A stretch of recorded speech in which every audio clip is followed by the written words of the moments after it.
ক্ষমা করো পৃথিবী, আমি তাকে ঘৃণা করতে পারিনি, তাকে আমি নিষ্ঠুর মৃত্যু দিতে পারিনি। যার হাতের 5টি আঙুলে আমার নির্ভরতা, যার বুকের পাঁজরে লেগে থাকা ঘামের গন্ধ আমার সবচেয়ে প্রিয়, যার উষ্ণ ঠোঁটের ছোঁয়া আমার প্রতিদিনের অভ্যাস, যার এলোমেলো চুলে আমি হারিয়ে যাই বারংবার, যার ভালোবাসার আহ্বানে সবকিছু তুচ্ছ করে ছুটে যাই, যার মিষ্টি সোহাগে অন্য জগতে হারিয়ে যায়, তার কষ্ট আমি কি করে সহ্য করি? লোকে বলে স্বামীর বা পাঁজরের হাড়ে স্ত্রীর তৈরি, তাহলে যার পাঁজরে আমার সৃষ্টি, তার আর্তনাদ কি করে শুনব?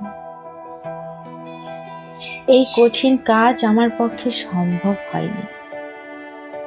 ও পৃথিবীর সবাইকে বলে দিও, আমার কবরটা যেন আমার স্বামীর কবরের ঠিক পাশেই হয়। আমি তাকে ভালোবাসি, যেমন সত্য চন্দ্র সূর্য তেমন সত্য আমি তাকে ভালোবাসি।